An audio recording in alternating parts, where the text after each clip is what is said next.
ሰላም እንዴት ሰነበታችሁ?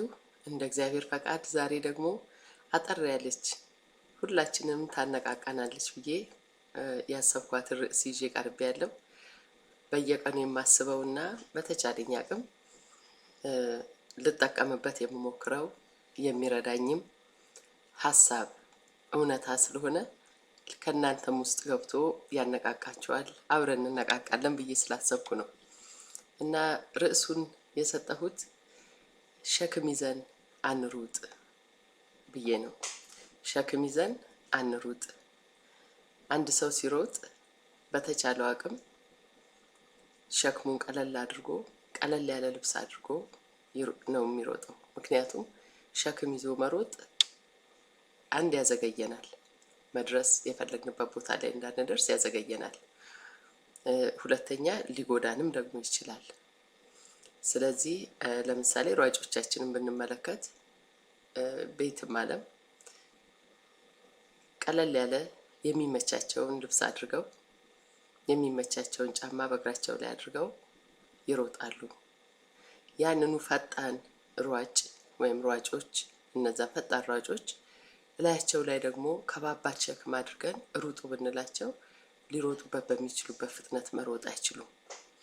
እዚህ ጋር ሸክም ብዬ ያመጣሁት ትላንትናዎቻችንን ነው፣ ወይም ደግሞ ያለፉ ጊዜያቶችን ነው። አሁን ላይ ሆነን አለን ስንል ብዙ ትላንትናዎችን ብዙ ቅድሞችን ነበሩዎችን አሳልፈን ነው። እንዲሁ ደግሞ አሁንም ቅድም የነበረ ያለፈው ተብሎ የሚወራ ይሆናል ማለት ነው። ምክንያቱም ጊዜ በማለፍ የተገደበ ስለሆነ ነው። የየቀን ኑሯችንን ስንኖር በጣም የሚያከብድብን የዕለቱ ሩጫ የዕለቱ ኃላፊነት አይደለም። የዕለት ኑሯችንን የሚያከብድብን የትላንትና ጸጸት፣ ቁጭት፣ ንዴት፣ ትላንት የደረሱብንን ነገሮች እያሰብን ቂም፣ እንደዚሁም ደግሞ የነገ ጭንቀት ነው። የትላንትናውን ተሸክመን ዛሬን ስንኖር ዛሬ ላይ ከባድ ሸክምን ተሸክመን ነው እየኖርን ያለ ነው። ስለዚህ ዛሬ በከባድ ሸክም እየኖር ነገን ስናስበው የዛሬም ሸክም ስለሚጨመርበት የበለጠ ከብዶ ነው እንጂ የሚታየን ቀሎ አይታየንም። ለሰው ልጆች ግን እግዚአብሔር የፈቀደልን አኗኗር እንደሱ አይደለም። እንዲያውም የኋላውን ጣሉ አታስቡት ነው የሚለው። የኋላውን ጣሉት፣ እኔ ሁሉን ነገር አዲስ ማድረግ የምችል ነኝና። ትላንትም ዛሬም ነገም በእግዚአብሔር ፊት አሁን ነው። ስለዚህ የትላንትናን ይዘን ዛሬን እንኑር ስንል የከበደ ሸክምን ይዘን ነው ዕለቱን መኖር እየሞከርን ያለ ነው። ያ ደግሞ መሆን አይችልም። ይሄንኑ አስረግጦ ሐዋርያው ቅዱስ ጳውሎስ ለዕብራውያን ሰዎች በላከው መልእክቱ ምን ብሏል? የፊታችንን ሩጫ በትጋት እንሩጥ፣ አይኖቻችንን በክርስቶስ ላይ ተክለን ነው የሚለው። ቶሎ የሚከበንን ኃጢአት አስወግደናል። እስከ ኖርን ድረስ በየቅጽበቱ በእኛ ምክንያት በሌሎችም ምክንያት በማንኛውም ሁኔታ ክስተቶች አሉ። እነዛ ክስተቶች ስሜታችንን ሲለዋውጡት እናያለን። ግን ያንን በዚያው ጊዜ የመጣል ባህሪ ከሌለን ያ ሁሉ በውስጣችን ይጠራቀማል። ስለዚህ ኑሯችን ላይ ተጽዕኖ ያደርጋል። ቶሎ የሚከበንን በጣም በባህሪያችን ውስጥ የተዋሃደ ነው ቶሎ መጨነቅ፣ ቶሎ መታወክ፣ ቶሎ መርበትበት። ስለዚህ እንደዛ እንደሆነ ባህሪያችን አገናዝበን ለዛ ሳይሆን ከዛ በላይ ላለው ለትልቁ እውነት መገዛት መቻል አለብን ማለት ነው። ትላንትናዎቻችንን መተው ስንል በተለያየ ሁኔታ በተለያየ ጊዜ እንደ ሁኔታው ጥልቀትና ክብደት የሰው ልጆች የሚያርፉበት አስጨናቂ ነገር እንዳለ ግልጽ ነው። አንዳንድ ሁኔታዎች ከስሜታችን ያለፉ ላይሆኑ ይችላሉ።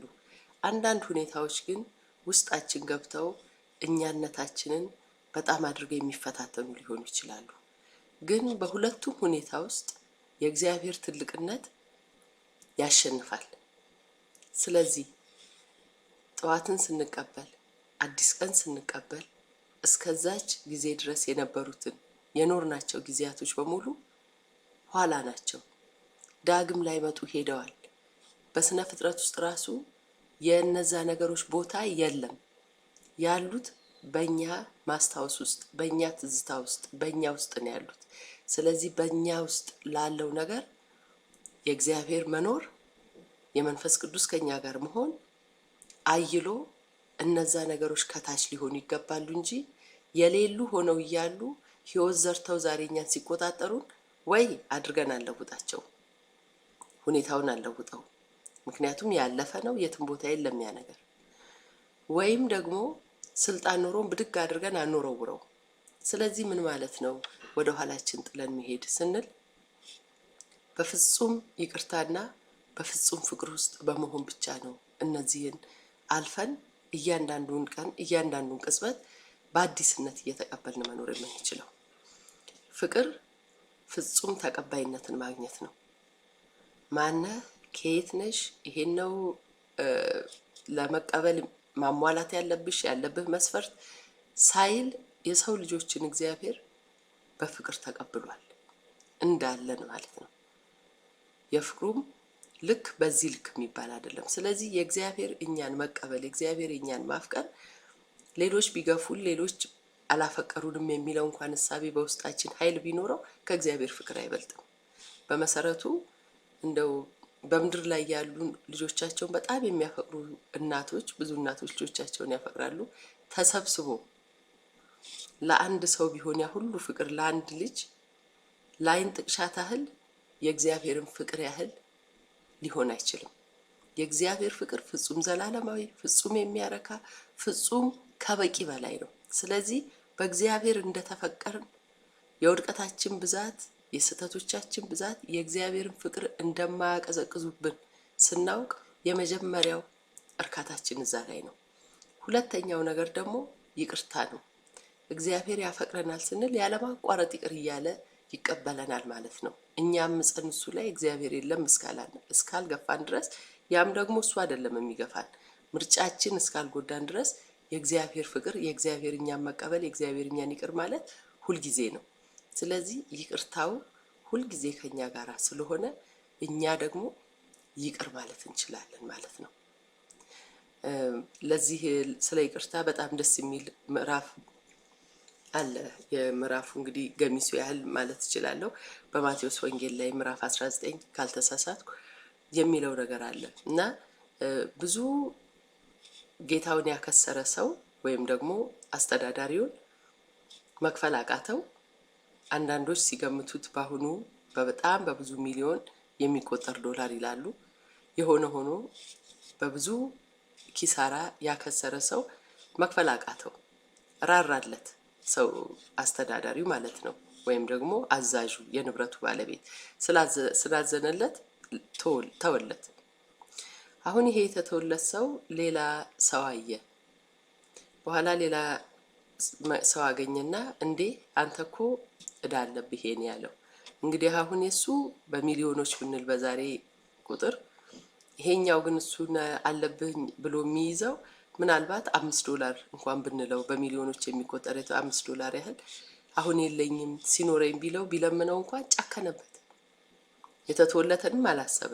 በኋላ ለሱ አዛዥ ሄደው ነገሩ፣ እንዲህ አይነት ጭካኔ ያረጋ አንተ ይሄን ያህል ትተውለት አሉት።